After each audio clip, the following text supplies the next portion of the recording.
নমস্কার।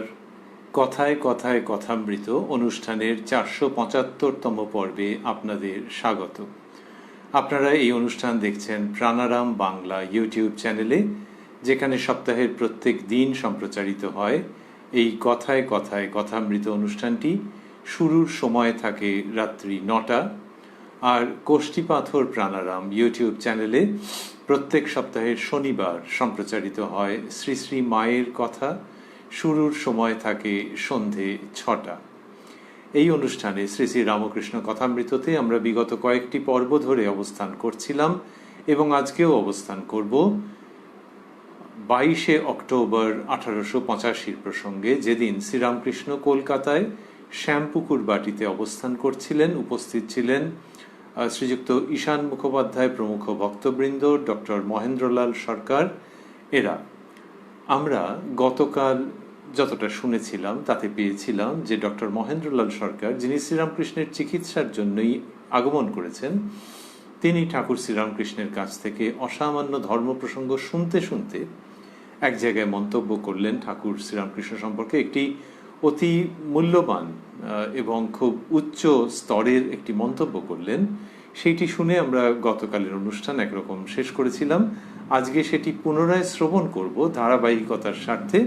সেটি শ্রবণ করে তারপরে প্রসঙ্গ কোন দিকে যাচ্ছে সেটির অনুসরণ করব।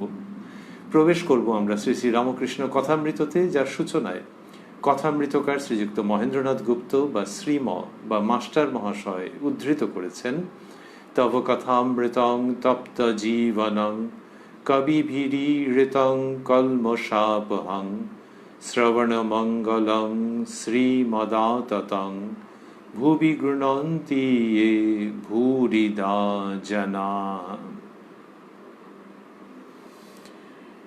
শ্রীরামকৃষ্ণ যখন ধর্মের কথা বলছিলেন, তখন ধর্ম বলি, দর্শন বলি, আধ্যাত্মিকতা বলি, তখন একটি সময় ডাক্তার সরকার মুগ্ধ বিস্ময়ে এই মন্তব্য করেছিলেন, আমরা শুনেছিলাম গতকাল, বই পড়লে এ ব্যক্তির এত জ্ঞান হতো না। ফ্যারাডে কমিউনড উইথ নেচার, প্রকৃতিকে ফ্যারাডে নিজে দর্শন করত, তাই অত সায়েন্টিফিক ট্রুথ ডিসকভার করতে পেরেছিল। বই পড়ে বিদ্যা হলে অত হতো না, বই পড়ে বিদ্যা হলে অত হতো না। Mathematical formulae only through the brain into confusion, original ইনকোয়ারির পথে বড় বিঘ্ন এনে দেয়। ওই যে কথাগুলি আমরা শুনেছিলাম তার মর্মার্থ এবং তার মূল্য আমরা গতকাল এর যে অনুষ্ঠান সেখানে বোঝবার চেষ্টা করেছি। ওই ডাক্তার সরকার যখন ওটি বললেন, তারপর ঠাকুর শ্রীরামকৃষ্ণ যা বলছেন সেইখান থেকেই বিশেষভাবে আজকের প্রসঙ্গের সূচনা। কথামৃতকার লিখছেন, শ্রীরামকৃষ্ণ ডাক্তারের প্রতি, যখন পঞ্চবটিতে মাটিতে পড়ে পড়ে মাকে ডাকতুম, আমি মাকে বলেছিলাম, মা আমায় দেখিয়ে দাও, কর্মীরা কর্ম করে যা পেয়েছে, যোগীরা যোগ করে যা দেখেছে, জ্ঞানীরা বিচার করে যা জেনেছে, আরো কত কি, তা কি বলবো। ডাক্তার সরকার যে বললেন ফ্যারাডের সঙ্গে প্রকৃতির সরাসরি যোগ ছিল, তিনি নিজে প্রকৃতিকে দর্শন করেছেন, সেই রকমই শ্রীরামকৃষ্ণের জ্ঞান স্বাভাবিক স্বতঃসারিত। এই যে প্রসঙ্গটি ডাক্তার সরকার করছেন, তারপরে শ্রীরামকৃষ্ণের এই মন্তব্য, এবং সেখানে তিনি বলছেন যে মা এইসব দিয়েছেন যখন পঞ্চবটিতে মাটিতে পড়ে পড়ে মাকে ডাকতুম। তাহলে মা দেখিয়ে দিয়েছেন, এটি একরকম, আর তার সঙ্গে যুক্ত হচ্ছে এই সত্যটি যেটি শ্রীরামকৃষ্ণ উপস্থাপন করছেন, যে মাটিতে পড়ে পড়ে মাকে ডাকতুম। মাটিতে পড়ে পড়ে মানে তিনি নিজে বর্ণনা করেছেন যে ভিতরে অসহ্য কষ্ট হতো, মায়ের সঙ্গে সরাসরি যোগাযোগ স্থাপিত হচ্ছে না বলে, মাকে সরাসরি লাভ করছেন না বলে। মাকে তো তিনি পেয়েছেন, কিন্তু ওই যে মায়ের নিত্য দর্শন হচ্ছে না, মাকে সবচেয়ে অন্তরঙ্গ রূপে প্রাপ্ত হচ্ছেন না, এর জন্যে যে ব্যথা, যে ব্যাকুলতা, সেইখান থেকেই শ্রীরামকৃষ্ণের ওই রকম মাটিতে মুখ ঘষে কেঁদেছেন পর্যন্ত তিনিই বলছেন যে লোকেরা দেখে এক এক সময় অবাক হয়ে যেত, ভাবত বোধহয় গর্ভধারিণী মায়ের জন্য এরকম করছে। সেই রকমই পর্বের কোনো একটি সময়ের কথা বলছেন, যখন পঞ্চবটিতে পড়ে পড়ে মাকে ডাকতুম, আমি মাকে বলেছিলাম। তাহলে এই যে মাকে যে ডাকছেন, মায়ের সঙ্গে যে যোগাযোগ হচ্ছে, তার মধ্যেই এটি রয়েছে যে শুধু তোমাকে চাই। আর অন্য যা যা মত পথ যা আছে ঈশ্বর লাভের, সত্য লাভের, যেভাবেই হোক না কেন, সেগুলো তুমি আমাকে জানিয়ে দাও, তুমি আমাকে দেখিয়ে দাও। আমি মাকে বলেছিলাম, মা আমায় দেখিয়ে দাও কর্মীরা কর্ম করে যা পেয়েছে।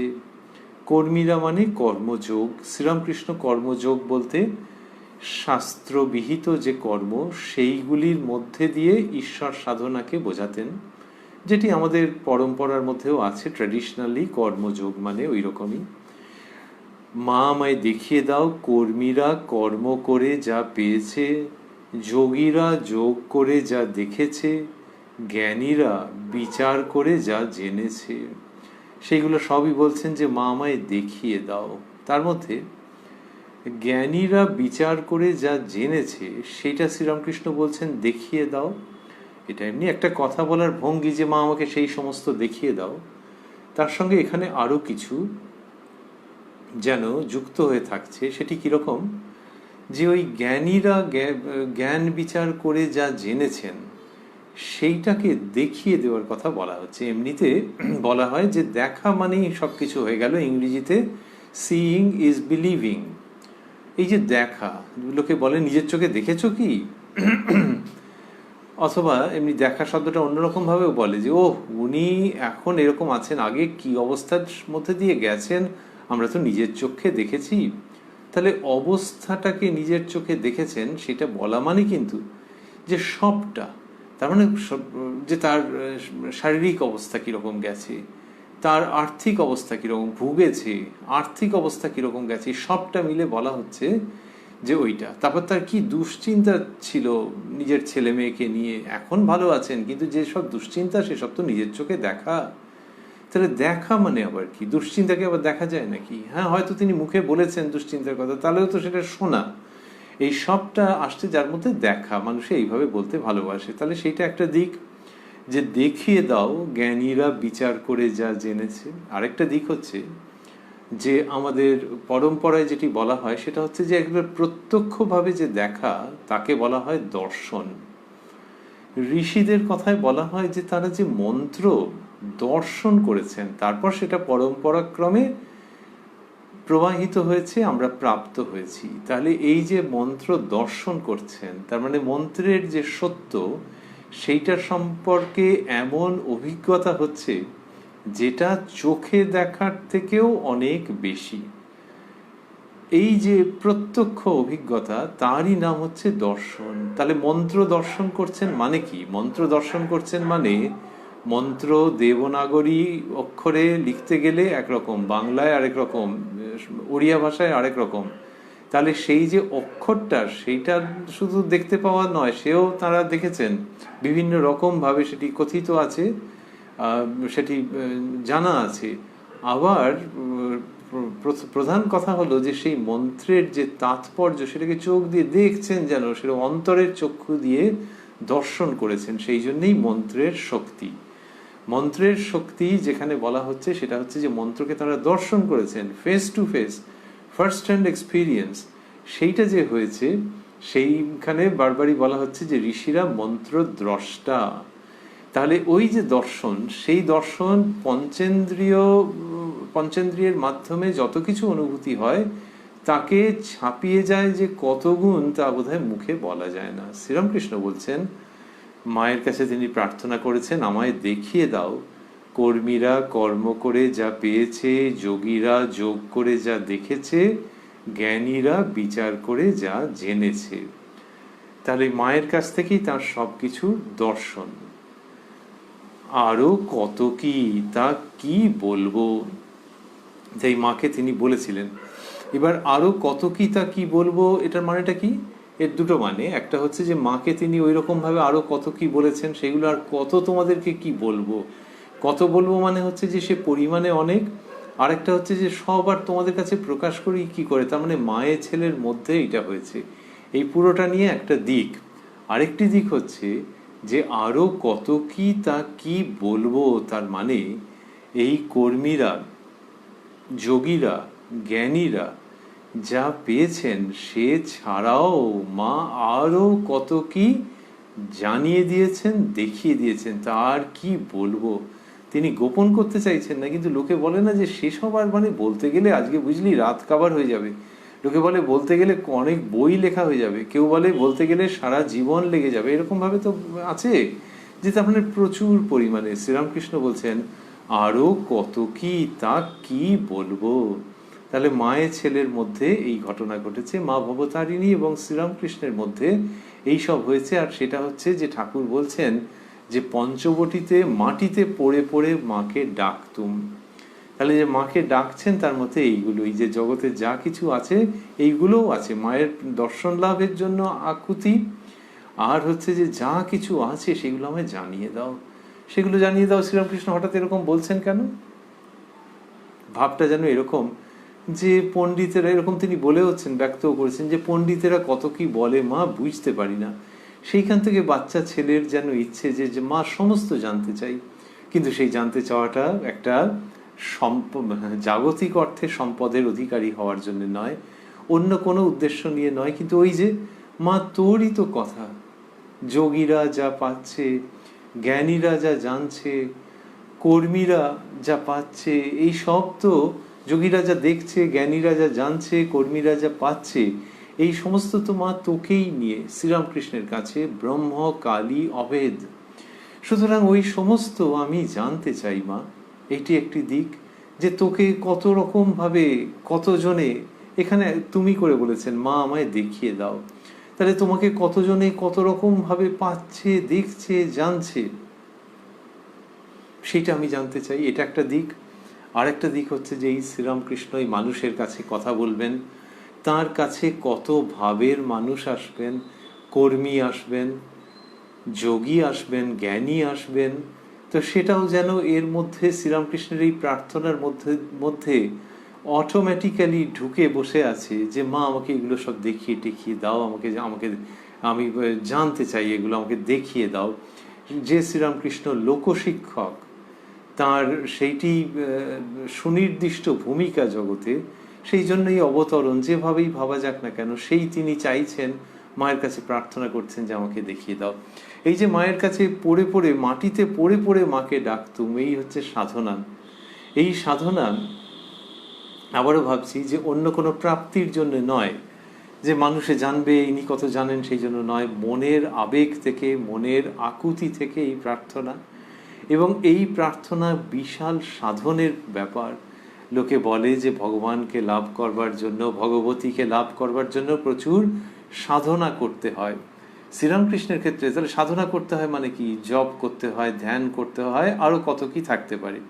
আর শ্রীরামকৃষ্ণের ক্ষেত্রে দেখা যাচ্ছে ইংলিশে যাকে বলে ডাউন টু আর্থ, সেটা আক্ষরিকভাবে মাটিতে পড়ে পড়ে মাকে ডাকছেন। অন্যত্র বলেছেন মুখ ঘষে ঘষে ডাকছেন একেবারে, মানে এত ভেতরের মধ্যে তীব্র যন্ত্রণা, ডাউন টু আর্থ, এই সাধনা। শ্রীরামকৃষ্ণ অন্যত্র বলেছেন যে আমি 16 টাং করে গেলুম, তোরা 1 টাং করবি বলে, যে 16 ভাগের 1 ভাগ তোরা করবি, এই আশা নিয়ে আমি এটা করে গেলাম, যে এই রকম সাধনা। তাহলে সেই 16-র 1 ভাগ মানে কতটা, সে তো আর আমরা কি করে বুঝবো। কিন্তু এই একটা দেখাচ্ছেন তিনি যে এই রকম তীব্র সাধনা মায়ের জন্য। আর যে তীব্র সাধনা যে করছেন সেটা কেন? সে কেউ কি বকবে বলে, কেউ কি খুব করে এরকম ধরা বাঁধা করে দিয়েছে, সেই রকম পুরোপুরি নয়। শ্রীরামকৃষ্ণের ভেতর থেকে ওই চারটা আসতো। আর হচ্ছে যে মধ্যে প্রচুর আনন্দের ক্ষণিক প্রকাশ আছে, যেটা কখনো কখনো অন্তর্হিত হয়ে যাচ্ছে। সেই জন্যই তো এই সাধনার প্রাবল্য, যে মাকে যখন যখন প্রাপ্ত হচ্ছেন তখন বিপুল আনন্দ, তারপরে কিছু নেই যেন। তো ওই যে মাঝখানে যে ফাঁক পড়ে যাচ্ছে, সেইখান থেকে এই তীব্র আকুতি। তাহলে মানুষের জীবনেও, সাধারণ মানুষের জীবনেও সেই ভগবত তত্ত্বের কখনো কখনো চকিত যেন প্রাপ্তি, তার পরের বাকি সময়টা দিব্যি মুখ মুছে সে বসে থাকবে যে হ্যাঁ সব ঠিক হয়, তার মধ্যে সেই ব্যাকুলতা আসবে না সেই আনন্দ লাভের জন্য। শ্রীরামকৃষ্ণের জীবনের মধ্যে সেইটার পূর্ণ প্রকাশ আছে, যে প্রাপ্তি কাকে বলে এবং বিরহ কাকে বলে, সিদ্ধি কাকে বলে এবং অতৃপ্তি কাকে বলে, তার পূর্ণ প্রকাশ শ্রীরামকৃষ্ণের মধ্যে। এবং তিনি ওই রকমভাবে মায়ের কাছে আর্জি জানাচ্ছেন, একেবারে যে যেন লাইফ অ্যান্ড ডেথ কোয়েশ্চেন, সেই রকমভাবে আর্জি জানাচ্ছেন। এবং মা তার কাছে যে কি প্রকাশ করে দিচ্ছেন সেসব আর কি বলবো বলে যতটা শুনেছিলাম আমরা, তারপরে দেখছি শ্রীরামকৃষ্ণ বলছেন, আহা কি অবস্থায় গেছে, ঘুম যায়, তা ঘুম টুম আর থাকে না। এরকম ঘুম মানে কি? ঘুম মানে ওই শরীর যেন বলছে যে একটুখানি বিশ্রাম নাও, আর মন বলছে জেগে থাকো জেগে থাকো। তা মন বলছে জেগে থাকো, তা সেই অবস্থাটা তখন আর ঘুম পাচ্ছে না। এমনিতেও তো হয় খুব আনন্দে যে একটি ছেলে বা মেয়ে পড়াশোনা করছে, মাঝে মাঝে একটু ঘুম পেয়ে যাচ্ছে, পরীক্ষা এসছে, সেই সময় বাড়ির লোকে ঠিক করেছেন আর বললেনও যে তো পরীক্ষাটা হয়ে গেলে অমুক জায়গায় বেড়াতে যাব, ব্যাস সব ঘুম টুম কোথায় চলে গেল। বললে তাই নাকি তাই নাকি, আচ্ছা কতদিন থাকা হবে, এ হবে ও হবে, তারপর বড়রা আবার ধমক দিয়ে বলে সে যখন হবে হবে এখন পড়। উরে বাবা, তখন 100 গুণ উৎসাহ নিয়ে পড়তে আরম্ভ করলো, তাহলে ঘুমটা কোথায় গেল? হ্যাঁ, তাহলে ওই আনন্দের যে ছটা, তাতে ঘুম উবে গেছে, এরকমভাবে মানুষে বলে। শ্রীরামকৃষ্ণের ক্ষেত্রে ওইটা ওই মায়ের ছেলেতে যে আনন্দ হচ্ছে এবং যে অদ্ভুত অদ্ভুত বস্তু প্রাপ্তি হচ্ছে, তাতে ওটা হচ্ছে। বলছেন আহা কি অবস্থায় গেছে, ঘুম যায়। মাস্টারমশাই লিখছেন, এই বলিয়া পরমহংসদেব গান করিয়া বলিতে লাগিলেন, ঘুম ভেঙেছে আর কি ঘুমাই, যোগে জাগে জেগে আছি, এখন যোগ নিদ্রা তোরে দিয়ে মা, ঘুমেরে ঘুম পাড়ায়েছি। শ্যামা সঙ্গীত সেটি উল্লেখ করলেন যে ঘুম ভেঙেছে আর কি ঘুমাই,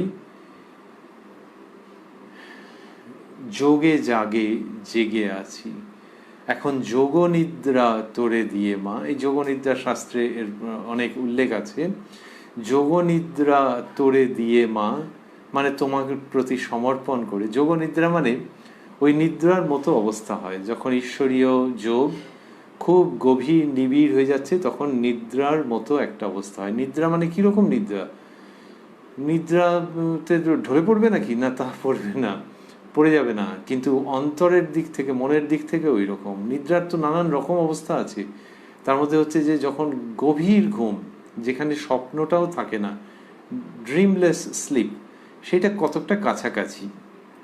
তো সেই রকম সুষুপ্তি বলা হচ্ছে অনেক সময়।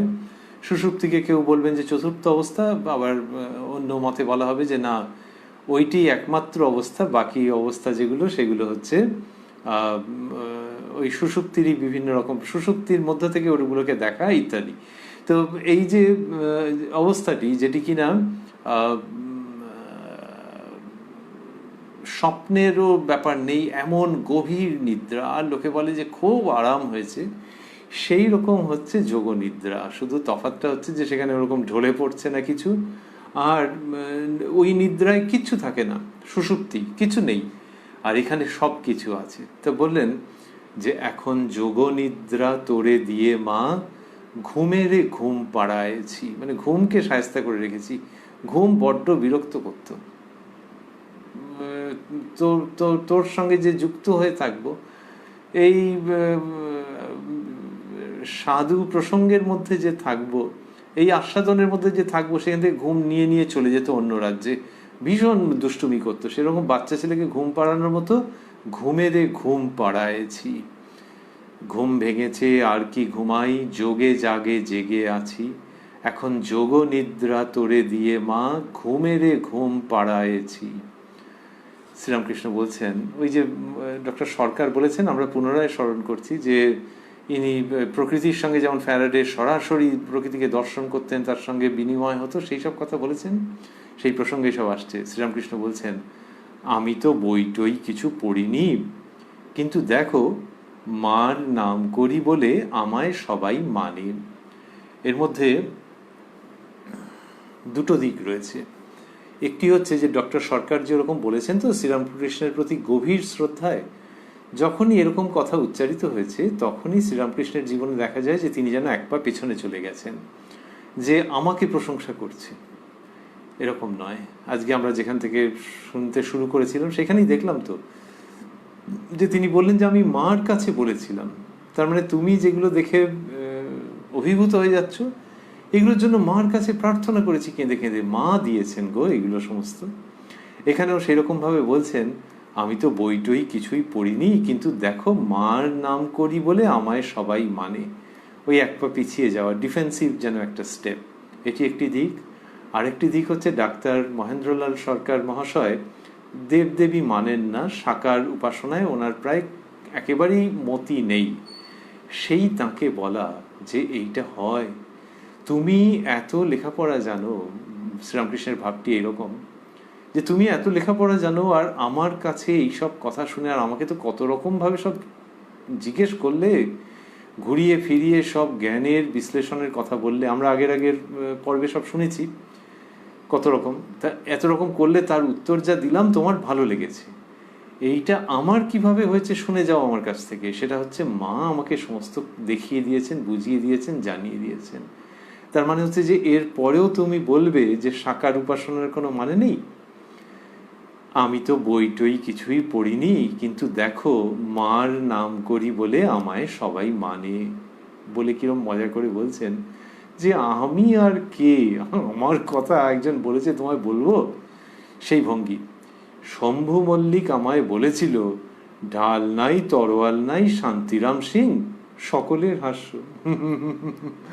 শ্রীযুক্ত শম্ভু মল্লিক মহাশয় ঠাকুরের সঙ্গে ওই রকমই একটা অন্তরঙ্গতার সম্পর্ক ছিল এবং যেন অবাক হয়ে বলেছেন যে তোমাকে সবাই মানে, আছে ব্যাপারটা কি ওই রকম? শম্ভু মল্লিক আমায় বলেছিল ঢাল নাই তরোয়াল নাই শান্তিরাম সিং, বলতে সকলে হেসে ফেলেছেন। এইবার প্রসঙ্গ অন্যদিকে যাচ্ছে একটু। মাস্টারমশাই লিখছেন শ্রীযুক্ত গিরিশচন্দ্র ঘোষের বুদ্ধদেব চরিত, শ্রীযুক্ত গিরিশচন্দ্র ঘোষের বুদ্ধদেব চরিত অভিনয় কথা হইতে লাগিল, মানে সেই অভিনয়ের প্রসঙ্গ। তিনি ডাক্তারকে নিমন্ত্রণ করিয়া ওই অভিনয় দেখাইয়াছিলেন। ডাক্তার উহা দেখিয়া যার পর নাই আনন্দিত হইয়াছিলেন। বুদ্ধদেব চরিত নাটক, যাত্রাপালা, তা খুব খুশি হয়েছেন। এবার সেটা একটু ঘুরিয়ে বলছেন। মাস্টারমশাই লিখছেন ডাক্তার গিরিশের প্রতি, তুমি বড় বদ লোক, আমায় রোজ থিয়েটারে যেতে হবে, মানে খুব ভালো লেগে গেছে তো। শ্রীরামকৃষ্ণ মাস্টারের প্রতি, কি বলছে আমি বুঝতে পারছি না মাস্টার, ওর থিয়েটার বড় ভালো লেগেছে। শ্রীরামকৃষ্ণ ঈশানের প্রতি, ঈশান মুখোপাধ্যায় মহাশয় ছিলেন তো আমরা আগে দেখেছি এই 22শে অক্টোবর 1885 প্রসঙ্গে যে ঠাকুর শ্রীরামকৃষ্ণ ঈশানবাবুর দিকে তাকিয়ে কত কি বলছিলেন। তার মধ্যে ঈশানবাবুর জন্য তো ছিল অবশ্যই, আর ভবিষ্যৎকালের বা সমসাময়িক কালের মানুষের জন্যেও একই সঙ্গে কি অসামান্য বাণী প্রদত্ত হয়েছে। ঈশান মুখোপাধ্যায় মহাশয় ভক্ত মানুষ, এখনকার যে কেশবচন্দ্র সেন স্ট্রিট সেইখানে তিনি থাকতেন তখন, তার পুত্রের আকৃতি। তা সেই ঈশানবাবুর কথা পেয়েছি, এখানে আবার তার প্রসঙ্গ আসছে। শ্রীরামকৃষ্ণ ঈশানের প্রতি, তুমি কিছু বলো না, এ অবতার মানছে না। এ মানে মাস্টারমশাই বন্ধনীর মধ্যে দিয়েছেন ডাক্তার, এই যে ডাক্তার সরকার দ্বৈত ভাবের উপাসনাই খুব একটা নিতে চান না, তার উপরে আবার অবতারবাদ তার একেবারেই তার কাছে গ্রহণযোগ্য নয়, সেটা আমরা আগে একাধিকবার দেখেছি। তো শ্রীরামকৃষ্ণ বলছেন যে তুমি কিছু বলো না, এ অবতার মানছে না। কেন শ্রীরামকৃষ্ণ ঈশানবাবুকে বলতে বলছেন? যে একটা হচ্ছে যে অবতার তত্ত্ব তো সত্য, যে ভক্তি মতে যেটি আছে যে ভগবান বা সচ্চিদানন্দ যিনি তিনি স্বয়ং অবতীর্ণ হন, তা এই সত্যের থেকে সে দূরে দূরে রয়েছে। আরেকটি হচ্ছে যে ডাক্তার সরকারের মধ্যে শ্রীরামকৃষ্ণ প্রচুর সম্ভাবনা লক্ষ্য করেছেন। সেই যে সম্ভাবনা লক্ষ্য করেছেন সেই জন্যই তিনি চাইছেন যে অবতার তত্ত্ব ডাক্তারবাবুর কাছে ভালো মতো পরিবেশিত হোক। আচ্ছা, ডাক্তারের মতো আছে, শ্রীরামকৃষ্ণ তো বলছেন যে যত মত তত পথ, তাহলে আবার অবতার তত্ত্ব, ওই যতমত ততপথ তিনি বলেছেন, আবার সেই সঙ্গে বলেছেন যে কলিকালে ভক্তিযোগ। কলিকালে ভক্তিযোগ, যে কলিকালে মানুষের পক্ষেই ভক্তি অবলম্বন করে থাকলে তার পক্ষে খুব দ্রুত অগ্রগতি সম্ভব ঈশ্বরীয় পথে। অন্য দিকগুলো ঠিক পেরে উঠবে না, কারণ কলিতে অন্নগত প্রাণ। তাহলে আর যত মত তত পথের মানে কি রইল? সেটা হচ্ছে যে ভবিষ্যতে আরো কত রকমের মত তৈরি হতে পারে। এই মুহূর্তে পৃথিবীতে আরো অনেক রকম আছে, যা সেই পথে হতেও পারে, বা সেই পথে শ্রীরামকৃষ্ণ যেভাবে শেখাচ্ছেন যে নিষ্ঠা ব্যাকুলতা নিয়ে কেউ থাকলে তার হবেই হবে। তাহলে যদি কেউ জ্ঞান পথে এখন থাকে তাহলে তো তার হবেই হবে। হ্যাঁ, হবে, দেরিতে হবে। শ্রীরামকৃষ্ণ বলছেন যে কাঁটা গাছ খাচ্ছে, উঠে মুখ দিয়ে রক্ত বেরোচ্ছে দরদর করে, কিন্তু তবু সে কাঁটা গাছ খেয়ে যাচ্ছে। এবং কারোর যদি ওরকম হয় আর সে যদি বলে যে না আমার দেহবোধ নেই, আমি তাও এগিয়ে যাব, তখন দেরি হবে, অনেক হোঁচট খেয়ে এগোবে। এইটির জন্য আর হচ্ছে যত মত তত পথের অন্যতম তাৎপর্য যে পথে আছে তুমি সেই পথটাকে অবজ্ঞা করো না, বা তাকে সেই পথ থেকে বিভ্রান্ত করবার চেষ্টা করো না, যদি না তোমার সেই অন্তর্দৃষ্টি থাকে। সমস্ত মত পথের প্রতি শ্রদ্ধাশীল হও। সেইটির জন্যে ওই যত মত তত পথ উক্তির ওইখানে বিরাট তাৎপর্য থাকছে, যে অন্য মত পথ নিয়ে তুমি মন্তব্য করতে যেও না। যদি কেউ ঈশ্বরের চাপরাশ পেয়ে বলে সে আলাদা কথা, কিন্তু তা না হলে তুমি ওটা মন্তব্য করতে যেও না।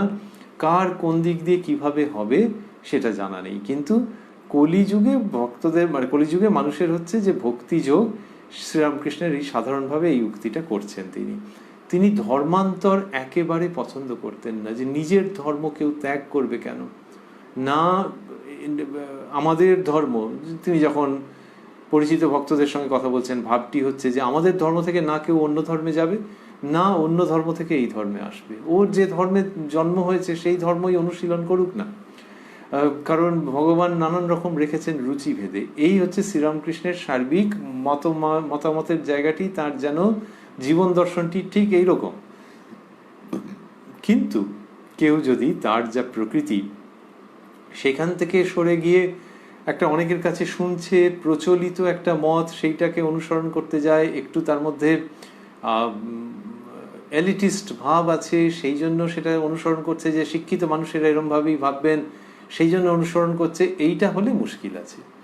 তা সেই জন্য শ্রীরামকৃষ্ণ বলছেন যে ঈশানবাবুকে বলছেন তুমি কিছু বলো না, এ অবতার মানছে না। ঈশান মাস্টারমশাই লিখছেন, ঈশান আজ্ঞা কি আর বিচার করব, বিচার আর ভালো লাগে না। এটা ঈশানবাবু বলছেন, কিন্তু কারণটা সম্ভবত যে আবার ডাক্তার সরকারকে বলবেন, ডাক্তার মানুষ তো, ওই জন্য হয়তো একটু সংকোচ করছেন। শ্রীরামকৃষ্ণ বিরক্ত হইয়া, কেন সঙ্গত কথা বলবে না, এটা যেই বলেছেন তখন আর ঈশানবাবু চুপ করে থাকেননি। মাস্টারমশাই লিখছেন, ঈশান ডাক্তারের প্রতি অহংকারের দরুন আমাদের বিশ্বাস কম। কাকভূষণ্ডী রামচন্দ্রকে প্রথমে অবতার বলে মানে নাই, শেষে যখন চন্দ্রলোক দেবলোক কৈলাস ভ্রমণ করে দেখলে যে রামের হাত থেকে কোনো রূপেই নিস্তার শেষে যখন চন্দ্রলোক দেবলোক কৈলাস ভ্রমণ করে দেখলে যে রামের হাত থেকে কোনো রূপেই নিস্তার নাই, তখন নিজে ধরা দিলে রামের শরণাগত হলো। রাম তখন তাকে ধরে মুখের ভিতর নিয়ে গিলে ফেললেন। ভূষণ্ডী তখন দেখে যে সে তার গাছে বসে রয়েছে। অহংকার চূর্ণ হলে কাকভূষণ্ডী জানতে পারলে যে রামচন্দ্র দেখতে আমাদের মতো মানুষ বটে, কিন্তু তাঁরই উদরে ব্রহ্মাণ্ড, তাঁরই উদরের ভিতর আকাশ, চন্দ্র, সূর্য, নক্ষত্র, সমুদ্র, পর্বত, জীব জন্তু, গাছ ইত্যাদি। এটি ঈশানবাবু বলেছেন। তারপর শ্রীরামকৃষ্ণ বলছেন, মাস্টারমশাই লিখছেন, শ্রীরামকৃষ্ণ ডাক্তারের প্রতি ওইটুকু বোঝা শক্ত, তিনি সরাট, তিনি বিরাট, তার মানে তিনি ব্রহ্ম, আবার তিনি জীব জগৎ। বলছেন শ্রীরামকৃষ্ণ, যাঁরই নিত্য তাঁরই লীলা, তিনি মানুষ হতে পারেন না এ কথা জোর করে আমরা ক্ষুদ্র বুদ্ধিতে কি বলতে পারি? আমাদের ক্ষুদ্র বুদ্ধিতে এসব কথা কি ধারণা হতে পারে? 1 সের ঘটিতে কি 4 সের দুধ ধরে? তিনি বোঝাচ্ছেন যে এইটা কিন্তু তুমি যদি ভাবো যে এক্ষুনি যুক্তি বুদ্ধি দিয়ে বুঝে যাবে, এটা সেরকম নয়। তাহলে বলছেন কেন? বলছেন ওই জন্যই যে এটা নিজের অন্তঃকরণের সামনে, উপলব্ধির সামনে রাখো। যে উপলব্ধিতে যখন এটা পূর্ণরূপে এসে যাবে তখন জানবে খুব সৌভাগ্য। কিন্তু keep in touch, keep in touch. যখন কেউ ছবি আঁকা শিখছেন তখন অনেক সময় বলা হয় যে ভালো ভালো ছবি দেখতে থাকো। লোকে যেগুলোকে ভালো ভালো ছবি বলে, তুমি হয়তো এক্ষুনি বুঝতে পারবে না, কিন্তু দেখতে থাকো, দেখতে থাকো, দেখতে দেখতে দেখার চোখ তৈরি হয়ে যাবে। গান শোনার সময় ওরকম বলা হয়, গান শেখার সময়, যে গান শুনতে থাকো, ভালো ভালো গান শুনতে থাকো। শ্রীরামকৃষ্ণের সেই ভঙ্গি যে এই উচ্চাঙ্গ সঙ্গীত, এই অধ্যাত্ম সত্য, এটির সংস্পর্শে থাকো। আর যখন কিনা কেউ ভালো ছবি দেখছেন তখন তো তিনি বিশ্বাস করছেন যে অন্যরা বলেছেন, যারা ছবির সম্পর্কে বিশেষজ্ঞ তারা বলেছেন এই ছবি ভালো, তাহলে সেটা বিশ্বাস করে ওটার সঙ্গ করছেন। শ্রীরামকৃষ্ণ সেইটি দেখাচ্ছেন যে অবতার আছেন, এটা বিশ্বাস করো, করে এই ভাবনাটার সঙ্গ করতে থাকো, এতে ভালো হবে। তাই কিন্তু এক্ষুনি সবটা হয়ে যাবে না। তেমনি ওই যে ছাত্র বা ছাত্রী যদি ছটফট করে যে ছবিটা তো দেখলাম কিন্তু কিছু বুঝতে পারছি না, আমি 1 মাস বিভিন্ন সময় দেখেছি কিন্তু কিছু তো বুঝতে, তখন তাকে বলা হবে যে দাঁড়াও, অত তাড়াতাড়ি হবে না, একটুখানি ধৈর্য ধরো, ওটা ওটা মনে মনে মনে আওড়াতে থাকো, বা যে গানটা একটু গুনগুন করে গাইতে থাকো, ওই ক্লাসিক্যাল ভঙ্গিটাকে রপ্ত করবার চেষ্টা করো, ওর মধ্যে যে শুদ্ধতা আছে সেটাকে অনুসরণ করবার চেষ্টা করো। ওটাকে একদিনে হবে নাকি? তোমার তো এখন সেই অবস্থা আসেনি, যখন আসবে তখন বুঝবে যে এই অভিজ্ঞতাটা কত কাজের এবং এই অনুশীলনটা কত ফলপ্রসূ। সেই রকমভাবে শ্রীরামকৃষ্ণ বলছেন যে আমাদের এই ক্ষুদ্র বুদ্ধিতে কি বুঝতে পারি, তার মানে এই মুহূর্তে পারবে না। আমাদের ক্ষুদ্র বুদ্ধিতে এসব কথা কি ধারণা হতে পারে? 1 সের ঘটিতে কি 4 সের দুধ ধরে?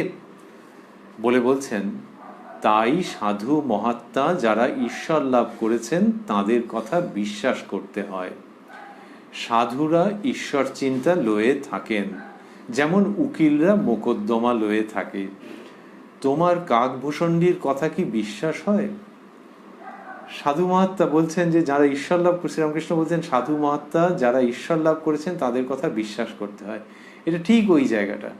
আবারও ভাবছি আমরা যে যদি কেউ বলে ছবিটা যে ভালো, কই আমি তো বুঝলাম না, বলে আরে তোমার তো কাউকে না কাউকে বিশ্বাস করে এগোতে হবে, তা তোমার যিনি গাইড, তোমার যিনি টিচার, তাকে বিশ্বাস করো না।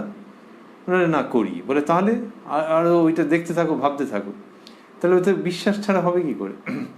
তাই সাধু মহাত্মা যারা ঈশ্বর লাভ করেছেন তাদের কথা বিশ্বাস করতে হয়।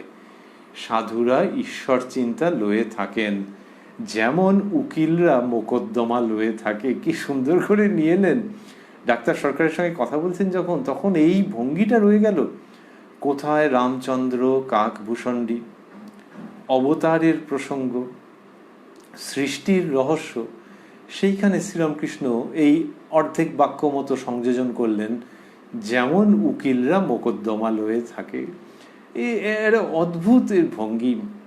যে খাবার খুব ভালো হয়েছে, এই গোলমরিচটা একটু দাও তো, একটু ছিটিয়ে নিল। তা গোলমরিচটা কি খাবারের কত অংশ তো হিসেবে আসবে না তো, কিন্তু দিতে বাহ টেস্টটা দারুণ হয়েছে। তো শ্রীরামকৃষ্ণ এইরকম কিছুটা হিউমারের গোলমরিচ দিচ্ছেন, কিন্তু ঝালটাল নেই এর মধ্যে, এর একটা অদ্ভুত স্বাদ আছে। তো এই পুরো প্রসঙ্গের মধ্যে দুম করে বললেন যেমন উকিলরা মোকদ্দমা লয়ে থাকে। But it's very easy to associate যে উকিল মানুষ মানেই মোকদ্দমা নিয়ে থাকছেন, তিনি সারাক্ষণ ওইটা করছেন। এমনকি বাড়িতে এসে হয়তো নেট ঘাঁটছেন যখন, তখন কোন কেস কি হয়েছে, কোন প্রেসিডেন্স, কোনটা লোয়ার কোর্টেরটা হায়ার কোর্টে গিয়ে তার কি পরিণতি হলো এই সময়ের মধ্যে। এমনি গল্প টল্প করছেন, পাড়ার চায়ের দোকানে খেতে গেছেন, এ করার জন্য করেছেন, সেখানেও হচ্ছে টচ্ছে। সকালের সঙ্গে একজন বললো যে আচ্ছা আজকে কোর্টে ওই কেসটা আছে না? বলে না না আজকে নাই, কালকে, ওইটা নিয়েই তো আমরা ভাবছি, এখন এমনভাবে এই পক্ষ বলেছে, বলে ওইটার মধ্যে মেতে গেলেন। তো সেটা তিনি ওই পেশার মধ্যে আছেন এবং পেশাটাকে ভালোবাসেন তিনি। এই যে মানুষ, তার উদাহরণ আসছে যে সারাক্ষণ ওইটার মধ্যে আছে। আচ্ছা, যদি কেউ পয়সার জন্য করে, যে বা সারাক্ষণ ওই মোকদ্দমা নিয়ে আছে, পয়সা যা উপার্জন হচ্ছে না, তাহলেও উদাহরণটা খাটবে যে তার ওই মোকদ্দমার ব্যাপার নিয়ে যে ইনভলভমেন্ট, সাধুর সেই রকমই ঈশ্বর লাভ নিয়ে ইনভলভমেন্ট। শুধু এখানে পয়সা কড়ির ব্যাপারটা নেই, but talk about involvement and only involvement, ওইটা মেলানো যাবে। তো সেটা ডাক্তার সরকার নিশ্চয়ই বুঝতে পারছেন এবং তার কাছে এটা দুম করে বলে দিলেন। এটা বললে আরেকটা জায়গা হয় যে একজন মানুষ যদি খুব উচ্চ স্তরের কথা বলেন, তাহলে অনেক সময় মনে হতে পারে তখন বা পরে যে উনি তো অন্য স্তরের, উনি এটা বলেছেন, আমাদের লেভেলটা না। তোমার লেভেলে তুমি যে ধরনের কথাবার্তা নিয়ে রিলিশ করো, বেশ ভালো লাগে তোমার এই সমস্ত প্রসঙ্গ, ওই ছিটে ছিপটাও দেওয়া আছে এর মধ্যে। সুতরাং সেটা যখন হবে তখন খুব একটা আপনার বলে মনে হবে যে হ্যাঁ হ্যাঁ, ওনার সঙ্গে এই ব্যাপারটা আইডেন্টিফাই করতে পারছি, আমার মানসিকতার সঙ্গে উনি একদম বিযুক্ত তা নয়, এই গোলমরিচের জায়গায় মিল আছে। তো শ্রীরামকৃষ্ণ এরকমভাবে যখন বলছেন, তার মধ্যে খুব এফেক্টিভ কমিউনিকেশনের জায়গাগুলো একেবারে যেন মূর্ত হয়ে উঠছে। সাধুরা ঈশ্বর চিন্তা লয়ে থাকেন, যেমন উকিলরা মোকদ্দমা লয়ে থাকে। তোমার কাকভূষণ্ডির কথা কি বিশ্বাস হয়?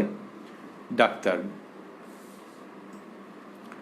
যেটুকু ভালো বিশ্বাস করলুম, ধরা দিলেই চুকে যায়, কোনো গোল থাকে না। উনি বলছেন যে অবতারের মধ্যে ঈশ্বর যে আছেন, আত্মগোপন করে এসছেন, তো ধরা দিয়ে ফেললেই তো হয়। কিন্তু এটা খুবই হালকা উক্তি হয়ে গেল। জানাই আছে শাস্ত্রের এই সত্যটিকে যারা অনুসরণ করেছেন কিছুমাত্র তারাই জানেন যে মানুষের মতো হয়ে তিনি দেখাচ্ছেন যে জীবন এরকম হয় এবং জীবনের মধ্য দিয়েই, এই মনুষ্য জীবনের মধ্য দিয়েই ঈশ্বরকে এরকম পাওয়া যায়। আর ধরা দিয়ে দিলেই হলো, তাহলে এটা কীরকম যেন কথা হয়ে গেল, তো মহা মুশকিলের ব্যাপার।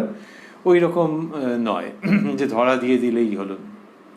ধরা দিয়ে দিলেই হলোটা কীরকম, যে ধরা যাক একজন খুব বড় মাপের ফুটবলার, তিনি একটা কম বয়সী ছেলেকে, মনে করা যাক নিজের ছেলেকে বা পাড়ার কোনো ছেলেকে, তাদেরকে কোচ করছেন এবং ফুটবল শেখাচ্ছেন।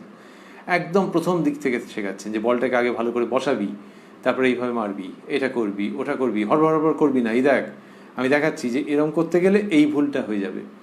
যখন এরকমভাবে দেখাচ্ছেন, তখন কি তিনি বলবেন যে শোন, আমার পরিচয়টা এনে তোদের হোয়াটসঅ্যাপ করে দিচ্ছি, আমি এতগুলো ম্যাচ জিতেছি, আমি এই এই জাতীয় আন্তর্জাতিক পুরস্কার পেয়েছি? মহা মুশকিল। সে যখন শেখাচ্ছে, সে তখন তো এদেরই একজনের মতো হয়ে শেখাবে, এই দেখ আমি এটা করতে গেলাম, করতে গিয়ে পড়ে গেলাম, সেই জন্য কখনো এই দিক দিয়ে ডজ করবি না। তো এই যে যখন শেখাচ্ছেন, তখন ওদের মতো হয়েই তো শেখাচ্ছেন তিনি। অবতার সেই রকমই করছেন, একেবারে মানুষ হয়ে শেখাচ্ছেন কি করে গোল দিতে হয়, বা হিউম্যান লাইফের গোল সেইখানে পৌঁছতে হয়, তা সেইটা তিনি শেখাচ্ছেন। এখন ইনি বলছেন, ডাক্তারবাবু, ধরা দিলেই চুকে যায়, কোনো গোল থাকে না, এটা গন্ডগোল হয়ে গেল। বলছেন রামকে অবতার কেমন করে বলি? প্রথমে দেখো বালিবধ, লুকিয়ে চোরের মতো বান মেরে তাকে মেরে ফেলা হলো, এ তো মানুষের কাজ, ঈশ্বরের নয়। গিরিশ ঘোষ: মহাশয়, এ কাজ ঈশ্বরই পারেন। এটার তাৎপর্য একটু গভীর আছে। গিরিশবাবু সম্ভবত এই অর্থে বলেছেন যে অবতার রূপে যখন তিনি আসছেন, তখন কতকগুলো আছে, ওই যে আছে না, বিনাশায় চ দুষ্কৃতম, তো সেইখানে কতকগুলো যেখানে কিনা ধর্ম সংস্থাপনের জন্যে এবং অন্যান্য কাজের জন্য এমন কিছু করছেন যেগুলো সবটা মানুষের সঙ্গে মিলবে না, সবটা মানুষের সঙ্গে মিলবে না এবং সবটা অনুসরণ করতে বলাও হচ্ছে না, কিন্তু অধিকতম জায়গা মানুষের পক্ষে অনুসরণযোগ্য। এইসব গভীর তাৎপর্য থাকছে। গিরিশবাবু বললেন, মহাশয়, এ কাজ ঈশ্বরই পারেন।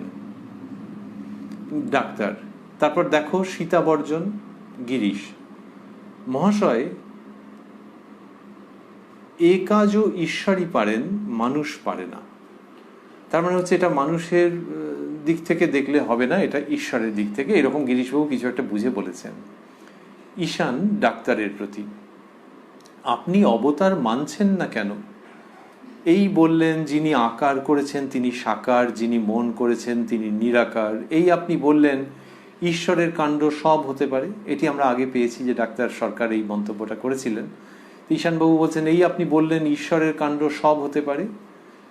শ্রীরামকৃষ্ণ হাসিতে হাসিতে, ঈশ্বর অবতার হতে পারেন এ কথা যে ওর সায়েন্সে নাই, তবে কেমন করে বিশ্বাস হয়? সকলের হাস্য। সায়েন্সে বলতে মাস্টারমশাই বন্ধনীর মধ্যে দিয়েছেন ইংরাজি বিজ্ঞান শাস্ত্রে। তা বলছেন যে সায়েন্সে নাই এই সমস্ত কথাতে বিশ্বাস কি করে হবে? তাতেই সবাই হেসে ফেলেছেন। তারপর শ্রীরামকৃষ্ণ বলছেন একটা গল্প শোনো। একজন এসে বললে, ওহে ও পাড়ায় দেখে এলুম অমুকের বাড়ি হুড়মুড় করে ভেঙে পড়ে গেছে। যাকে ও কথা বললে সে ইংরাজি লেখাপড়া জানে। সে বললে, দাঁড়াও একবার খবরের কাগজখানা দেখি। তা খবরের কাগজ কখন ছাপা হয়েছে আর এই ঘটনাটা কখন, সে কে কার কথা শোনেন? সে বললে, দাঁড়াও একবার খবরের কাগজখানা দেখি। খবরের কাগজ পড়ে দেখে যে বাড়ি ভাঙার কথা কিছুই নাই। তখন সে ব্যক্তি বললে, ওহে তোমার কথায় আমি বিশ্বাস করি না। কই বাড়ি ভাঙার কথা তো খবরের কাগজে লেখা নাই, ওসব মিছে কথা। তো খবরের কাগজে নেই যখন সে আর বিশ্বাস করবে না, সেটা বলছেন। তো শ্রীরামকৃষ্ণ বলছেন যে ওই ঈশ্বর সম্পর্কে, অবতার সম্পর্কে এগুলো সায়েন্সের মধ্যে নেই, সেই জন্য এ বিশ্বাস করে না। মজা করে বলছেন কিন্তু গভীর সত্য থাকছে। আর যখন এই গল্পটি বললেন যে বাড়ি ভাঙার কথা তো খবরের কাগজে লেখা নাই, ও সব মিছে কথা, তখন সকলের হাস্য। বাচন ভঙ্গির মধ্যে, পরিবেশন ভঙ্গির মধ্যে নিশ্চয়ই এমন কিছু ছিল যে প্রত্যেকের হাসি পেয়ে যাচ্ছে। গিরিশ ডাক্তারের প্রতি,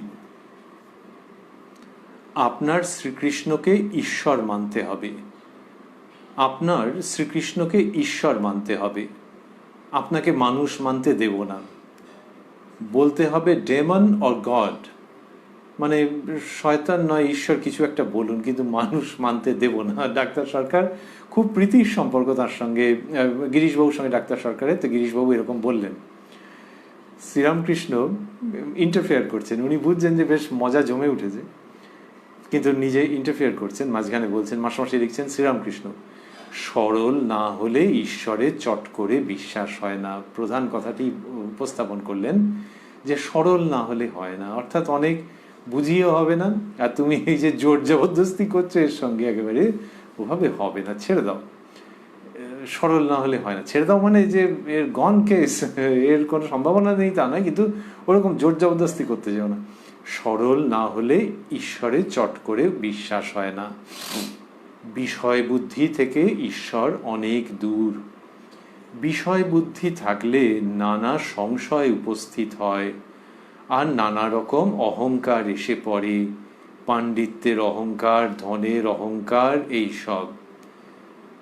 তা বললেন যে বিষয় বুদ্ধি থেকে ঈশ্বর অনেক দূর। এই হচ্ছে শ্রীরামকৃষ্ণের পদ্ধতি। কি সুন্দর। প্রথমত বলেছেন যে সরল না হলে ঈশ্বরে চট করে বিশ্বাস হয় না, বিষয় বুদ্ধি থেকে ঈশ্বর অনেক দূর। এটার মধ্যে দিয়ে ডাক্তার সরকারকে সমালোচনা করা হচ্ছে যদি কেউ ভাবেন, তাহলে ভুল ভাবেননি, কিন্তু খুব একটা ঠিকও নয়।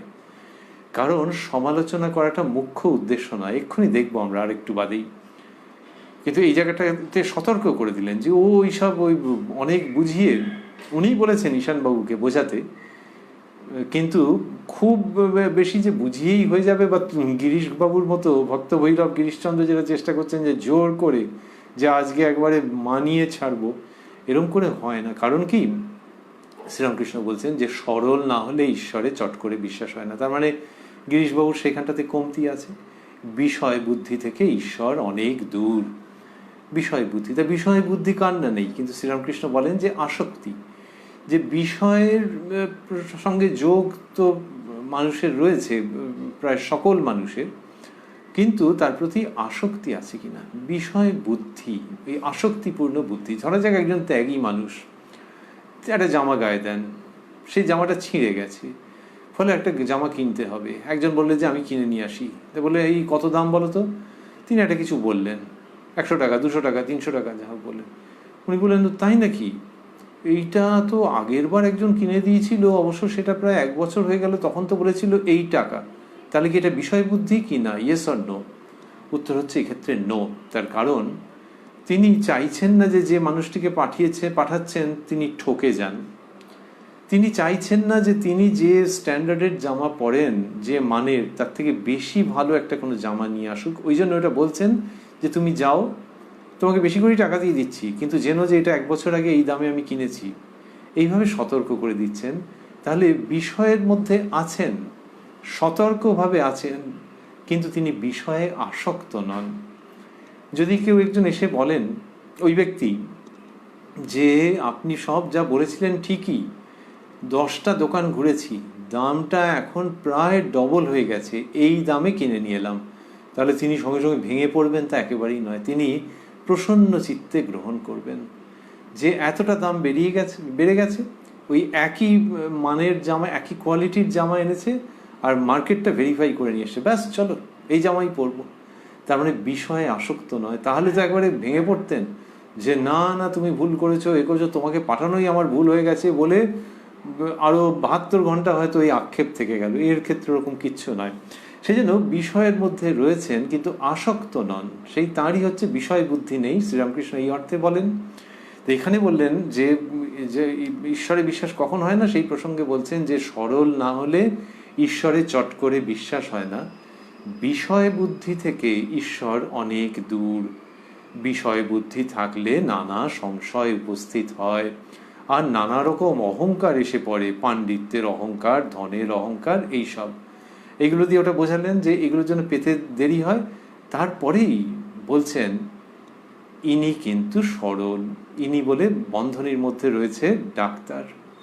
ওই ডাক্তারবাবুর মধ্যে একটা সারল্য শ্রীরামকৃষ্ণ লক্ষ্য করেছেন নিশ্চয়ই, সেটা বললেন ইনি কিন্তু সরল। তাহলে হচ্ছে না কেন? ডাক্তার এইরকম একটা কঠোর প্রতিবাদ দিচ্ছে কেন, কঠোর একটা বাধা উপস্থাপন করছে কেন অবতার তত্ত্বের সম্বন্ধে? তার কারণ এখনো পুরোপুরি মনটা ওইদিকে খোলেনি। ওই বিষয় বুদ্ধি, ওই যে বললেন পাণ্ডিত্যের অহংকার, ধনের অহংকার, বিষয় বুদ্ধি থাকলে ওটা এসে পড়ে। এই যে পাণ্ডিত্যের অহংকার, এটা তো ডাক্তার সরকারের প্রতি সম্পূর্ণ শ্রদ্ধা বজায় রেখেও আমরা ভাববই যে ওইটা তো রয়েছে ওর মধ্যে। ওই যে শ্রীরামকৃষ্ণ যা বলছেন, ডাক্তার সরকার তার সঙ্গে একটা সংযোজন করছেন, যেটা অনেক ক্ষেত্রে আউট অফ প্লেস, অপ্রাসঙ্গিক। পাণ্ডিত্যের ওটা, যে একজন নিরক্ষর ব্যক্তি এক হিসেবে তিনি বলে যাবেন, তার অনেক ভক্ত আছেন, অনেক পণ্ডিত মানুষ তার ভক্ত। এই যে মাস্টারমশাই বসে আছেন, ইনিও ভক্ত। ডাক্তারবাবু বলতেন মাস্টার, কিন্তু তাহলেও আমি সব কথা মাথা নাড়তে নাড়তে গপ গপ করে গিলে ফেলবো? আমার নিজের দিকটা একটুখানি পরিচয় রাখবো না? করতে গিয়ে যা তা বলে ফেলেছেন এক সময়, যেগুলো অপ্রাসঙ্গিক। ওই পাণ্ডিত্যের অহংকার। সুতরাং সেইখানে অবতারের জায়গাটা, ওই যে বললেন যে একটু আগে আমরা শুনলাম, যখন ওকে ওইটা বলা হলো, তখন উনি বললেন যে ধরা দিলেই চুকে যায়, কোনো গোল থাকে না। ওটা খুব অগভীর কথা হয়ে গেল, একদমই মিলছে না, না অধ্যাত্ম ক্ষেত্রে, না চোখে দেখা বাস্তবের ক্ষেত্রে। তা সেইটা হচ্ছে যে পাণ্ডিত্যের অহংকার থেকে ওই ভেতরে প্রতিরোধগুলো তৈরি হচ্ছে। কিন্তু আফটারঅল ডাক্তার সরল মানুষ, এটা যখন বলছেন তখন একটা সত্য মূল্যায়নও থাকছে, তার সঙ্গে দুটো জিনিস হচ্ছে। একটা হচ্ছে খুব ভেতরে প্রেরণা সৃষ্টি হবে যে ও তাহলে আমার সেই গুণ আছে। আর যে নির্গুণগুলোর জন্যে এটা আটকে যাচ্ছে, ওই বিষয় বুদ্ধি, পাণ্ডিত্যের অহংকার ইত্যাদি, সেগুলোও চলে যাবে, যে আই অ্যাম কেপেবল।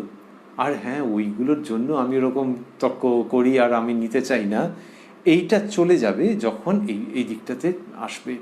মানে কাউকে যদি বলা হয় যে তোমার এই রোগটা হয়েছে, তুমি এই ওষুধগুলো খাও, একদম ঠিক ঠিক ওষুধ খেতে গিয়ে দেখলো এটা তেঁতো, ওটা অমুক, ওটা তুসুক, এটা বেশ একটু বড় সাইজের, ভয় লাগছে, গিলতে পারবো তো, এরকম সব ছেলে মানুষই নানান রকমের প্রতিরোধ। তাহলে হয়তো সেই ওষুধগুলো খেলো। কিন্তু যদি বলা হয় যে তোমার এইটা ঠিক 2 সপ্তাহ তুমি দেখো, তারপরে দেখবে আর খুঁজেই পাবে না এই ওষুধ, এই অসুখকে, কিন্তু 2 সপ্তাহ ঠিকঠাক মতো খেতে হবে, কোনো ওজর আপত্তি করবে না। তখন সেই ব্যক্তি জানবে যে 2 সপ্তাহের মধ্যে কেটে যাবে, সমস্ত ঠিক হয়ে যাব আমি, আর এই ওষুধ গপাগপ যেরকম যে সময় আছে সে খেয়ে নেবে। তাহলে তাকে দেখাতে হবে তো যে তার উত্তরণের পথ আছে, তবে তো তার আগ্রহ হবে। শ্রীরামকৃষ্ণ বললেন ইনি কিন্তু সরল। তা ওটা বলছেন, আর তার আগে বলেছেন যে কেন হচ্ছে না। গিরিশ ডাক্তারের প্রতি মহাশয় কি বলেন, কুরুটের কি জ্ঞান হয়? ডাক্তার: রাম বলো, তাও কখনো হয়? কুরুট মানে বোঝা যাচ্ছে না, কিন্তু ওই আর কি, মানে যে খুব কুচুটে বলা হয় সেরকমই কিছু একটা বলতে চাইছেন মনে হয়।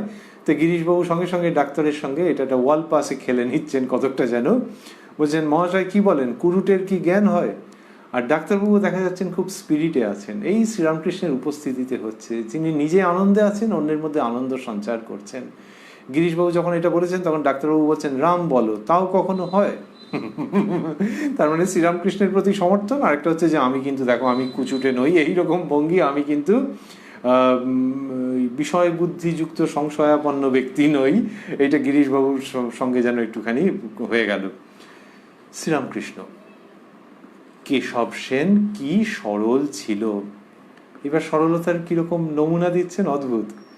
একদিন ওখানে গিয়েছিল, ওখানে তারপর মাস্টারমশাই বন্ধনীর মধ্যে দিয়েছেন রাসমণির কালীবাড়িতে। তো কালীবাড়ি বললেই তো হতো। শ্রীরামকৃষ্ণ নিজে এরকমভাবে বলতে ভালোবাসেন, সেই কারণেই সম্ভবত মাস্টারমশাই বন্ধনীর মধ্যে ওইভাবে দিয়েছেন রাসমণির কালীবাড়িতে। তো একদিন ওখানে কেশব সেন কি সরল ছিল, একদিন ওখানে গিয়েছিল। অতিথিশালা দেখে বেলা 4টের সময় বলে, হাগা অতিথি কাঙালদের কখন খাওয়া হবে? তো বলছেন যে 4টের সময় এরকম বলছে, ওইটা দেখে, অতিথিশালা দেখে ওটা বলছে, তার মানে টাইমের কোনো হিসেব নেই, লোকটা সরল আছে। হঠাৎ কেশব সেনের প্রসঙ্গ হইলো কেন? একটা তো হচ্ছে যে হ্যাঁ তার সারল্য শ্রীরামকৃষ্ণের মনে রেখাপাত করেছে, আরেকটা হচ্ছে অত বিদ্যা বুদ্ধি, বিদেশ ঘুরে এসছে, তার অত অনুগামী, কিন্তু দেখো ভেতরটাতে এইরকম একটা ভাব আছে। তাহলে এরকম লোকের খুব দ্রুত হয়ে যায়। বলছেন,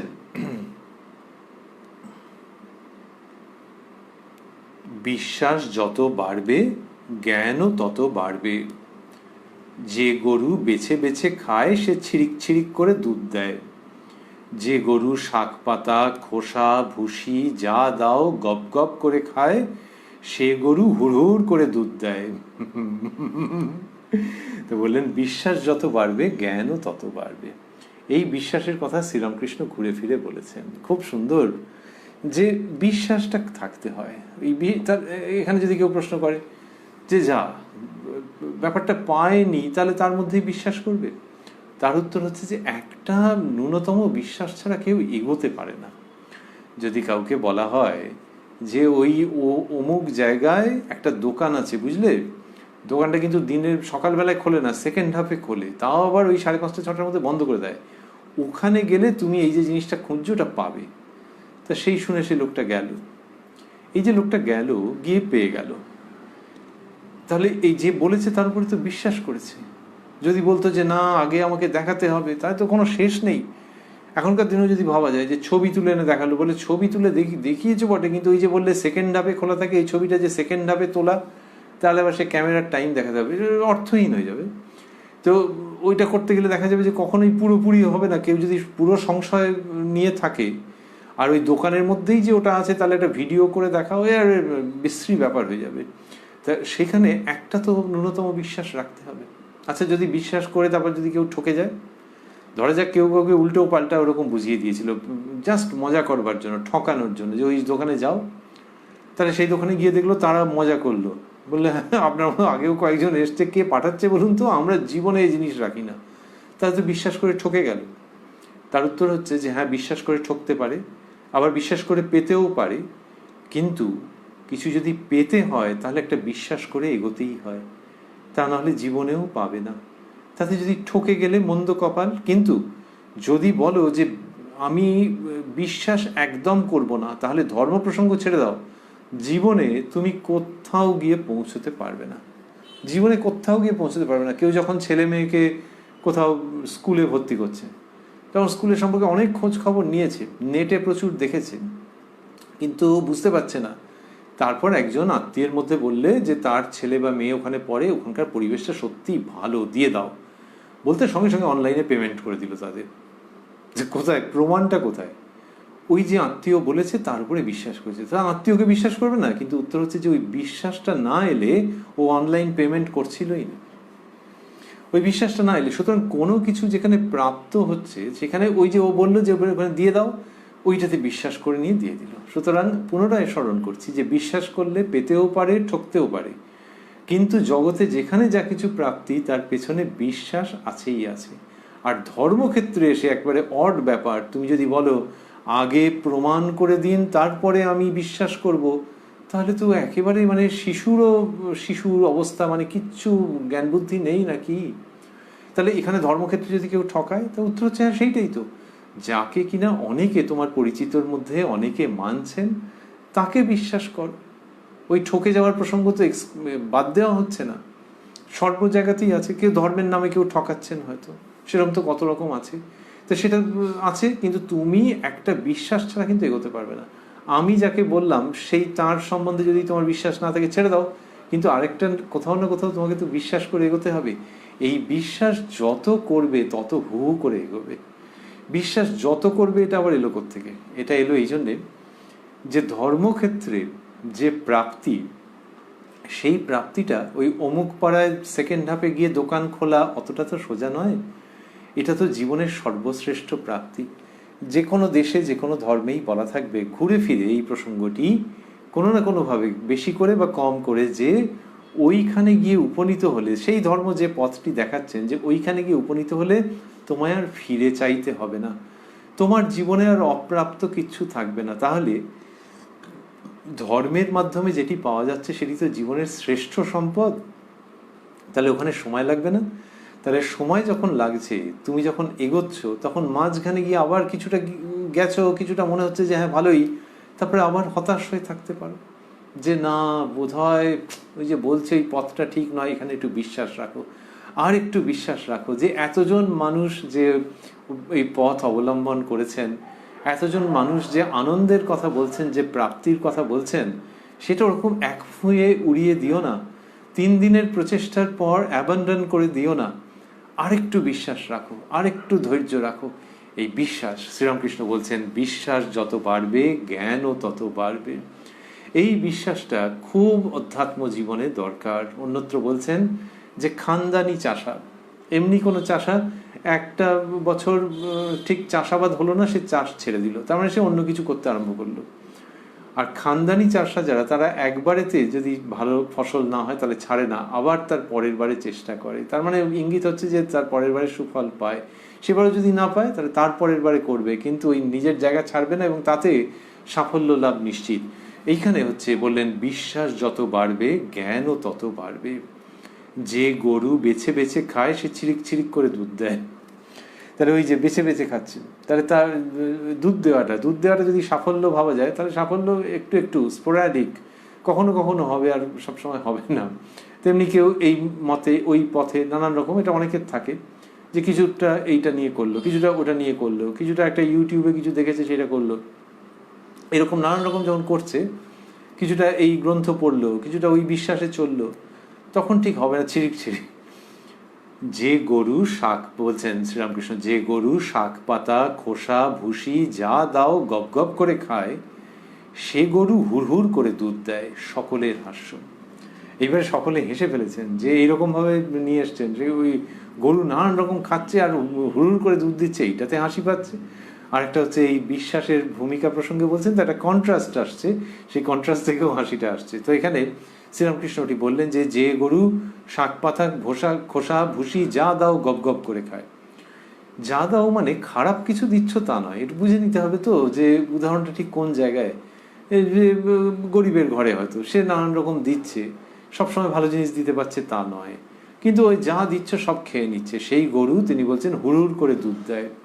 তা তেমনি যে কিনা বিশ্বাস করছে, সে সর্বতভাবে বিশ্বাস করছে, তার মানে কোনো খারাপ জিনিস তাকে দেওয়া হচ্ছে সেটা নয়, কিন্তু এই নানান রকম ভাবে বিশ্বাস করছে। সত্যি তো একটা কোনো পথে এগোবার জন্যে নানান রকম ভাবে তো বিশ্বাসের প্রয়োজনটা আসে, যেখান থেকে যেভাবে ইনপুট আসছে সেইগুলোকে সে গ্রহণ করছে।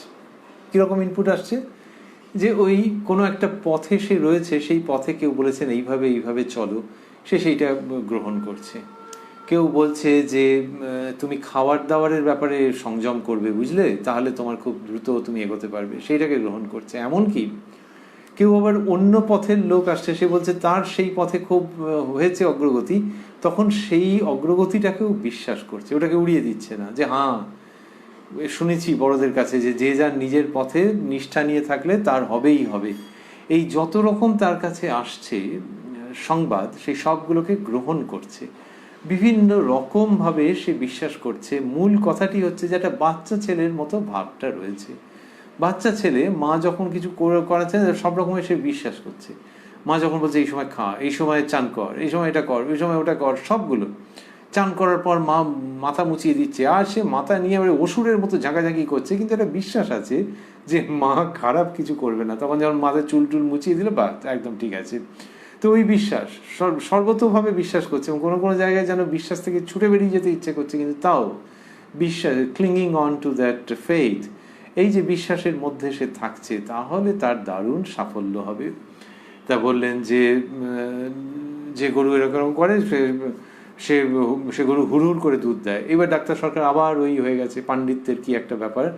তিনি বলছেন, তার আগে আমরা একটু শুনছি, ওই ডাক্তার সরকার এটা নিয়ে একটা মন্তব্য করবেন, কিন্তু তার আগে শুনছি শ্রীরামকৃষ্ণ কি বলছেন। বলছেন, বালকের মতো বিশ্বাস না হলে ঈশ্বরকে পাওয়া যায় না।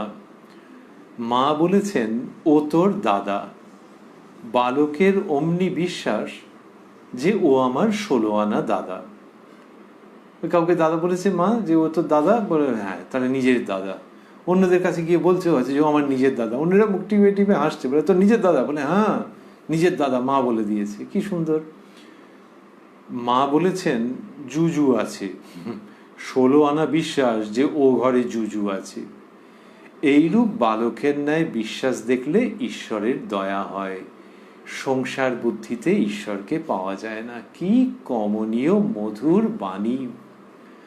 মাঝখান থেকে কেউ যদি ভাবেন যে ওই যে জুজু আছে, এইসব ভয় দেখানো তো ঠিক নয়, সেটা হচ্ছে যে ওই মা যখন ওটা বলেছে, বালক বিশ্বাস করেছে, বাচ্চা ছেলে, ওই বিশ্বাসের জায়গাটা ধরো। যদি বলো যে মার ওরকম অকারণে ভয় দেখানো ঠিক না, হ্যাঁ ঠিক, ইউ আর রাইট। ও ও মা কি করবে ওটা না পেরে ওরকম বলেছে। তা না পেরে বলেছে, ওটা অন্য কিছু বললেই হতো, যে বাবা এসে কিন্তু খুব মারবে, তখন হয়তো গুটি সুটি মেরে গেল। তা অন্য কিছু অপশান চেষ্টা করে দেখো না। তা জুজু টুজু না বললেই হতো, কিন্তু জুজু বলেছে না বাবা এসে মারবে, সেটা একেবারে অপ্রাসঙ্গিক। মূল যেটি, সেটি হচ্ছে যে যা বলেছে বাচ্চা ছেলে তার উপরেতে বিশ্বাস করছে। ওখানে অন্য আপত্তিও উঠতে পারে যে জুজু আছে, এটা তো ভুল কথা। তো ওইটা দিয়ে উদাহরণটা যাচ্ছি না। বাচ্চা ছেলে যেরকম ভাবে বিশ্বাস করছে, ওই বিশ্বাসটা যদি রাখা হয়, তাহলে জুজু টুজু নয়, ভগবান স্বয়ং অবতীর্ণ হবেন। শ্রীরামকৃষ্ণ সেই জায়গাটি দেখাচ্ছেন। ওই বিশ্বাসের উদাহরণ হিসেবে মায়েতে ছেলেতে যে সম্পর্ক, সেটাকে টেনে আনলেন। 16 আনা বিশ্বাস যে ও ঘরে জুজু আছে, এইরূপ বালকের ন্যায় বিশ্বাস দেখলে ঈশ্বরের দয়া হয়। তো এই বাচ্চাদের মতো বিশ্বাস, এটা দেখলে ঈশ্বরের দয়া হয়। সংসার বুদ্ধিতে ঈশ্বরকে পাওয়া যায় না। তো এই যে বলছেন যে বালকের ন্যায় বিশ্বাস দেখলে ঈশ্বরের দয়া হয়, এর মধ্যে দুটো জায়গা আছে। একটি হচ্ছে যে ওই রকম যদি বিশ্বাস কারুর থাকে, তাহলে ঈশ্বর তার কাছে, তার দিকে এগিয়ে আসেন, যে বাচ্চাদের মতো বিশ্বাস। ওই যে বললেন একটু আগে যে বিশ্বাস যত বাড়বে জ্ঞানও তত বাড়বে। এখানে যখন জ্ঞান বলেন শ্রীরামকৃষ্ণ, সেটাকে একবারে যে অদ্বৈত জ্ঞানের দিক থেকে বলেন তা নয়। তার মানে হচ্ছে যে সত্যের সম্পর্কে অনুভূতি, সে যার যেরকম পথ, নিরাকার সাকার যেরকমই হোক না কেন। আর এখানে বললেন যে বালকের মতো বিশ্বাস না হলে ঈশ্বরকে পাওয়া যায় না। এই যেটি বলছেন এখানে, যখন বললেন যে এইরূপ বালকের ন্যায় বিশ্বাস দেখলে ঈশ্বরের দয়া হয়, তাহলে একটা হচ্ছে যে ওই ওইরকমভাবে হলে ঈশ্বর লাভ হয়, ঈশ্বরের প্রতি অগ্রগতি দ্রুত হয়। আরেকটি হচ্ছে ঈশ্বরের দয়া হয়, কথাটা যে বলছেন তার মধ্যে থাকছে যে যার ওরকম বিশ্বাস, সে যদি কিছু ভুলও করে থাকে, তাহলে ঈশ্বর তাকে ঠিক পথে টেনে নেন। অন্যত্র শ্রীরামকৃষ্ণ বলেছেন যে এক বাপের মনে করো কতগুলি ছেলে আছে, তা যে ছোট ছেলে সে বাবা বলতে পারে না, বা কি পা বলে। তা বাবা কি জানেন না যে তাকেই ডাকা হচ্ছে? ইঙ্গিত হচ্ছে যে বাবার তার উপরে যেন আরো ভালোবাসা এসে পড়ে, হয়তো নিচে গুট গুট করে হামা দিচ্ছে আর পা পা করছে, তো বাবা তাকে কোলে তুলে নিলেন, বাবাকে পা বলছে, বোঝো অবস্থা। এই কি সুন্দর উদাহরণ। তা সেই রকম যে বাবার ওইটা তখন তার প্রতি স্নেহ যেন উথলে পড়লো, সেইটি এখানে রয়েছে। যে এইরূপ বালকের ন্যায় বিশ্বাস দেখলে ঈশ্বরের দয়া হয়। তার মানে যদি কোনোভাবে সে ভুল করে কিছু, ওই একটা কেউ কিছু বলে দিয়েছে হয়তো, এই যে আমরা বলছিলাম যে সব নিচ্ছে, তো ওই গরুর দুধের কথা হলো, সব নিচ্ছে, কেউ হয়তো একটু দুষ্টু বুদ্ধি করে বলেছে যে তুই এইটা এরকম এরকম করবি, বা কোনো একটু ভুল পথ অবলম্বন করেছে, একটা বই পড়েছে, পড়ে মনে হয়েছে যে এইটাও করতে হবে, ওটা তার পথ নয়, কিন্তু এত সরল দেখো ওটা বিশ্বাস করে ফেলেছে, তখন ঈশ্বরের দয়া হয়। তার মানে তিনি কোলে তুলে নেন, সঠিক পথে তাকে নিজের কাছে টেনে নেন। সংসার বুদ্ধিতে ঈশ্বরকে পাওয়া যায় না, এই কথা তিনি যখন বলছেন তখন একটা অসামান্য পরিবেশ তৈরি হচ্ছে। এই যে পরিবেশটা তৈরি হচ্ছে, এইখানেই আমরা থামতে পারতাম, কিন্তু এরপরে কতগুলো উক্তি আছে ডাক্তারবাবুর, সেগুলো একটু হালকা, বা লোকে বলে হালকামি করে বলা। সেটা আগামীকাল ঠাকুরের কৃপা সাপেক্ষে আমরা এই অনুষ্ঠানে উপস্থিত হয়ে সেই হালকা উক্তিগুলোকে যদি করি, তাহলে এই প্রসঙ্গে যে সেটা ঠিক ধরার ক্ষেত্রে একটু ধারাবাহিকতার বিঘ্ন হবে। ওই জন্য কিছুটা রাজি অবস্থায় আমরা ওই বাকিটা শুনে নেব, মজা আছে, কিন্তু শ্রীরামকৃষ্ণের যেটা বলছেন তার মধ্যে আনন্দ আছে। সেই আনন্দের যাতে কোনো ছেদ না হয় সেটিকে ভেবে আমরা ডাক্তারের কথাগুলি শুনে নেব। ডাক্তার ভক্তদের প্রতি, গরুর কিন্তু যা তা খেয়ে খুব দুধ হওয়া ভালো নয়। আমার একটা গরুকে ওই রকম যা তা খেতে দিত, শেষে আমার ভারী ব্যারাম। তখন ভাবলুম এর কারণ কি। অনেক অনুসন্ধান করে টের পেলুম গরু খুদ ও আরো কি খেয়েছিল, তখন মহা মুশকিল, লখনৌ যেতে হলো। শেষে 12,000 টাকা খরচ, সকলের হো হো করিয়া হাস্য। প্রত্যেকের প্রচন্ড হেসেছেন যে লখনৌ গিয়ে 12,000 টাকা খরচা করে এটার প্রতিবিধান করতে হয়েছে গরুর সবকিছু খাওয়া ভালো নয়। এটার মধ্যে অনেক খুঁত আছে, কেননা যত বড় ডাক্তারই হন না কেন, তিনি কি করে রিলেট করলেন যে গরু খুদ খেয়েছিল বলে দুধটা ওরকম বাজে হয়ে গেছে? তা এই মুশকিলের কথা। আর বললেন যে গরুর ওই রকম যাতা খাওয়া ভালো না, সেটা নিজের ওই 12,000ই এক্সপিরিয়েন্স থেকে বলছেন। সুতরাং যা বলছেন তার মধ্যে মজা আছে, কিন্তু শ্রীরামকৃষ্ণের কথাটাকে খণ্ডন করে দেওয়ার চেষ্টা করছেন, সেটা টিকছে না এই একটা কারণে যে গরু ওই খুদের জন্য ওটা হয়েছিল, সেটার কি মানে আছে। আরেকটা হচ্ছে যে শ্রীরামকৃষ্ণ এসব বলছেন মানে কি তারপর গিয়ে লোকে গরুকে নানান রকম খাওয়াতে আরম্ভ করবে নাকি? এ তো মহা মুশকিলের কথা। ওর মধ্যে থেকে জায়গাটা ধরে নিতে হবে তো, যে ওই বিশ্বাসের প্রসঙ্গে শ্রীরামকৃষ্ণ এরকম বলেছেন। কিন্তু ডাক্তারবাবু যেই বলেছেন সবাই হেসেছে, তখন ডাক্তারবাবু বেশ ভালো লেগেছে, জোকসের রাস্তা যেন খুলে গেছে। কিন্তু যে খুলে যে যাচ্ছে, ঠাকুর শ্রীরামকৃষ্ণ কি তাতে রাগ করছেন? সেটাকে একটু আমরা সাসপেন্স হিসেবে রেখে দেখব কি ঘটছে। ডাক্তার সরকার বলছেন কিসে কি হয় বলা যায় না। ওই আগে গরুর খুদ টুদ নিয়ে বলেছেন কিসে কি হয় বলা যায় না। পাকপাড়ার বাবুদের বাড়িতে 7 মাসের মেয়ের অসুখ করেছিল, ঘুংরি কাশি। আমি দেখতে গিয়েছিলাম। ঘুংরি কাশির পর বন্ধনীর মধ্যে মাস্টারমশাই লিখেছেন হুপিং কাফ। কিছুতেই অসুখের কারণ ঠিক করতে পারি নাই। শেষে জানতে পারলুম গাধা ভিজেছিল।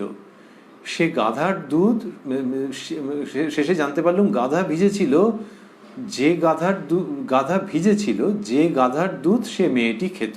সকলের হাস্য। ইয়ার্কির জায়গায় চলে গেল। গরুর খুঁতটুতগুলো তবু একটা, আর এটা তো ডাহা ইয়ার্কি এবং অসত্য। তা বলছেন যে ওই দুধ খেয়ে নাকি মেয়েটার কাশি হয়েছে, যে গাধা ভিজেছে বলে। তা ডাক্তারবাবুর এরকম একটা অবস্থা হয়েছে। শ্রীরামকৃষ্ণ যা বলছেন সেটা ঠিক ডাইজেশনটা হয়নি, অ্যাসিমিলেশনটা হয়নি। ঠাকুর কি একটা বললেন ছিরিক ছিরিক, সেরকম একটা কিছু হয়ে গেছে। তা বলছেন যে কিন্তু মজাটা ঠিক আছে, যে ইয়ার্কির মজা, যে ওরকম ঘুংরি কাশি কিছুতেই ঠিক করতে পারা যাচ্ছে না কি কারণে, তো গাধার ভিজেছিল যে গাধার দুধ সে মেয়েটি খেত। সকলের হাস্য। আমরা বলছিলাম সাসপেন্স, যে ঠাকুর শ্রীরামকৃষ্ণ এইসবগুলো পছন্দ করছেন কিনা। এখন ডাক্তার সরকার যখন করেছেন তখন তার মধ্যে যে ওই একটা মজা আছে, শ্রীরামকৃষ্ণ মজার মধ্যে সবসময় থাকেন। খিল জয় নয় যে একটা মজার কথা হচ্ছে আর সেটাকে উনি আর গম্ভীরভাবে বকে টকে দিলেন, আবার ধর্মের কথা শুরু করলেন, তা নয়। তিনিও মজাতে পার্টিসিপেট করতে করেন, সংযোজন করেন। আরেকটা হচ্ছে যে ডাক্তার সরকার বলছেন তো শ্রীরামকৃষ্ণ খুব ধৈর্য সহকারে তার সঙ্গে আছেন, অন্যদের সঙ্গেও তো থাকেনি। আর ওই যে ডাক্তারের ভিতর সরলতা আছে, তার সম্ভাবনা রয়েছে, সেই জন্য ডাক্তার যা বলছেন সেটার সঙ্গে সঙ্গে একটুখানি তিনিও সংযোজন করছেন। আর এখানে যে সংযোজন করছেন সেটা মারাত্মক। বলছেন যে যখন ডাক্তারবাবু বললেন যে শেষে জানতে পারলাম গাধা ভিজেছিল, যে গাধার দুধ সে মেয়েটি খেত। শ্রীরামকৃষ্ণ, মাস্টারমশাই লিখছেন শ্রীরামকৃষ্ণ, কি বলে গো, তেঁতুলতলায় আমার গাড়ি গিয়েছিল তাই আমার অম্বল হয়েছে। ডাক্তারও সকলের হাস্য।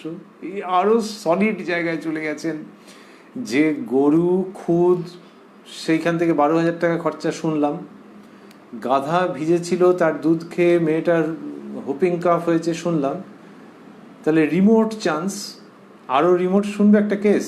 সঙ্গে সঙ্গে বলছেন কি বলে গো, তেঁতুলতলায় আমার গাড়ি গিয়েছিল তাই আমার অম্বল হয়েছে। এর দুটো স্তরে আছে। সেটা হচ্ছে যে তেঁতুল গাছ যদি থাকে সেই তার তলা দিয়ে গাড়ি গেল আর আমার অম্বল হলো। আচ্ছা শোনো না, কেউ যদি নানান রকমের বৈজ্ঞানিক গবেষণা করে বার করে যে হ্যাঁ সেই তেঁতুল গাছের ছায়াতে ওরকম হয়েছে যে তোমার অম্বল হয়ে গেছে, তাহলে সেটা যদি এরকম কেউ গবেষণা করে তাহলে সেই গবেষকের জন্য এটা স্মরণ করা যাক যে তেঁতুলতলা মানে সেখানে তেঁতুল গাছ থাকবে, এটা কে বলেছে? সুতরাং তেঁতুল গাছ ফাছ কিছু নেই, মোবাইলের দোকান হয়তো প্রচুর আছে, তো সেইখানে গাড়ি গেছে এবং তারপরে অম্বল হয়েছে। তোমার সঙ্গে সঙ্গে এইটাকেও একটু ভেবে দেখো এই গল্প। অন্যভাবে ভাবতে গেলে যে তেঁতুলতলায় যদি 2-4 পিস তেঁতুল খুঁজেও পাওয়া যায়, কেউ যদি বলে যে হাতিবাগানে গিয়ে থেকে আমার ভয় ধরেছে, কেউ যদি শুঁড়ে করে তুলে ধরে, তো এরকম গোছের বেশ কেস হয়ে যাবে। তো সেখানে শ্রীরামকৃষ্ণ দুটো স্তরে ওটা রেখে দিলেন যে তেঁতুলতলায় আমার গাড়ি গিয়েছিল তাই আমার অম্বল হয়েছে। ডাক্তার ও সকলের হাস্য, এই যে হাসির যে জায়গা, সেখান থেকে শ্রীরামকৃষ্ণ আরও একটি জিনিস দিচ্ছেন, সেটা হলো একটা গম্ভীর প্রসঙ্গ থেকে একটু বেরিয়ে এসে ডাক্তার সরকার পরপর দুটো মজার কথা বলেছেন। শ্রীরামকৃষ্ণের বক্তব্য হচ্ছে যে সেটা যে তুমি শুধু পারো তা নয়, আমরা এর মধ্যেও আছি গো, আমরা এর মধ্যেও আছি। তো সেই আমরাই আবার ভগবানের কথাও ভালোবাসি আর ভাবি যে তিনি ছাড়া জীবনে আর কোনো সত্য নেই। তো সেই ভঙ্গি থেকে যাচ্ছে, এখানেই মানুষের সঙ্গে কমিউনিকেশনের সুবিধে হয়, আবারও আমরা স্মরণ করছি। আর আজকের অনুষ্ঠানের শেষের দিকে দেখবো যে ওইটা শ্রীরামকৃষ্ণ বলার পরেও ডাক্তারবাবুর একটু ইনার্শিয়া চলছে। তিনি বলছেন, মাস্টারমশাই লিখছেন, ডাক্তার হাসিতে হাসিতে জাহাজের ক্যাপ্টেনের বড় মাথা ধরেছিল। ওই ক্যাপ্টেনকে এরকমভাবে লেখা আছে, জাহাজের ক্যাপ্টেনের বড় মাথা ধরেছিল। তার ডাক্তারেরা পরামর্শ করে জাহাজের গায়ে বেলেস্তারা লাগিয়ে দিল, ব্লিস্টার। সকলের হাস্য যে তার গায়ে ওরকম ব্লিস্টার লাগিয়ে দিয়েছে যেহেতু মাথা ধরেছে, তো ক্যাপ্টেনের গায়ে না লাগিয়ে জাহাজের গায়ে লাগিয়েছে, কেন জানি না। তো সবাই হেসে ফেলেছেন। এইরকম একটা প্রসঙ্গ ডাক্তার সরকার করলেন। এইটি শুনতে শুনতে আজকে যেখানে কিনা আমরা বিভিন্ন সুগভীর বাণীর মধ্যে ছিলাম, সেই প্রসঙ্গের সমাপন করব। আমরা রয়েছি উদ্বোধন কার্যালয়ে প্রকাশিত শ্রী শ্রী রামকৃষ্ণ কথামৃতের 935 পৃষ্ঠায়, রয়েছি উত্তর কলকাতার শ্যামপুকুর বাটিতে 22 অক্টোবর 1885-তে শ্রীরামকৃষ্ণের পূত সান্নিধ্যে। তাঁরই কৃপা সাপেক্ষে অনুষ্ঠানে আপনারা আমরা আবারও মিলিত হব আগামীকাল প্রাণারাম বাংলা ইউটিউব চ্যানেলে, যেখানে সপ্তাহের প্রত্যেক দিন সম্প্রচারিত হয় এই কথায় কথায় কথামৃত অনুষ্ঠানটি। শুরুর সময় থাকে রাত্রি 9টা, আর কোষ্ঠী পাথর প্রাণারাম ইউটিউব চ্যানেলে প্রত্যেক সপ্তাহের শনিবার সম্প্রচারিত হয় শ্রী শ্রী মায়ের কথা। শুরুর সময় থাকে সন্ধে 6টা। আজকে শেষ করতে করতে আমরা স্মরণ করছি যে আমরা যেখানে পেয়েছিলাম আজকের প্রসঙ্গ, সেখানে দেখেছিলাম যে শ্রীরামকৃষ্ণ বলছেন যে যখন পঞ্চবটিতে মাকে পড়ে পড়ে ডেকেছেন, পঞ্চবটির মাটিতে পড়ে পড়ে মাকে ডেকেছেন, মা তখন সমস্ত কিছু জানিয়ে দিয়েছেন। আর বলেছেন শ্রীরামকৃষ্ণ যে ঈশানবাবুকে বলেছেন যে ডাক্তারবাবুকে অবতারের কথা বলতে, সেইভাবে করেই ঈশানবাবুকে তিনি বলেছেন। তখন ঈশানবাবু যখন কাকভূষণীর কথা বলেছেন, তখন শ্রীরামকৃষ্ণ সেই প্রসঙ্গে বলেছেন যে এইগুলো বুঝতে হয়, এগুলোতে বিশ্বাস রাখতে হয়, সাধু মহাত্মার কথায় বিশ্বাস রাখতে হয়। আর অন্যরা যখন বলেছেন যে ডাক্তারবাবু কেন মানতে চাইছেন না অবতারের কথা, তখন শ্রীরামকৃষ্ণ বলেছেন যে সায়েন্সের মধ্যে নেই, যেমন সেই একজন বলেছিল খবরের কাগজে লেখা নেই, তো সেই জন্য এর মানতে চাইছে না। সরল না হলে ঈশ্বরে চট করে বিশ্বাস হয় না, বিষয় বুদ্ধি থেকে ঈশ্বর অনেক দূর, এই কথা শ্রীরামকৃষ্ণ বলেছেন। যে পাণ্ডিত্যের অহংকার, ধনের অহংকার, এইগুলো বিষয় বুদ্ধি থেকে এসে পড়ে। আর তিনি বললেন যে বিশ্বাস যত বাড়বে জ্ঞানও তত বাড়বে। বালকের মতো বিশ্বাস না হলে ঈশ্বরকে পাওয়া যায় না। এইটি শ্রীরামকৃষ্ণের বাণীর অন্যতম জায়গা হয়ে রইল আজকে আমরা যা শ্রবণ করছিলাম তার মধ্যে, যে বালকের মতো যত বিশ্বাস হবে তত ঈশ্বর সম্পর্কে জ্ঞান বাড়বে, এটি তিনি বললেন। এবং আমরা লক্ষ্য করলাম যে সেখানে যে উদাহরণ দিলেন যে গরুর দুধ ইত্যাদি, সেখানে ডাক্তার সরকার হালকা হালকা জোকসের মতো করে কিছু বললেন, সেগুলো মজাদার ছিল। আর শ্রীরামকৃষ্ণ আবার তার প্রত্যুত্তরে অসাধারণ বুদ্ধিমত্তা সম্পন্ন একটি কথা বললেন, যেটা কিনা একেবারে শেষ হাসি। তারপরে ডাক্তারবাবু একটা ক্ষীণ চেষ্টা করলেন, কিন্তু শ্রীরামকৃষ্ণ যেটা বললেন সেটা অত্যন্ত বুদ্ধিদীপ্ত হিউমারের রূপে ঝকঝক করতে থাকলো। সেই যে প্রসঙ্গ চলছে শ্রীরামকৃষ্ণের গলার রোগ, সেই জন্য ডাক্তারবাবু এসেছেন, কিন্তু গলার রোগ কোথায় পড়ে আছে, গলার অসুখ এক ধারে যেন পড়ে আছে।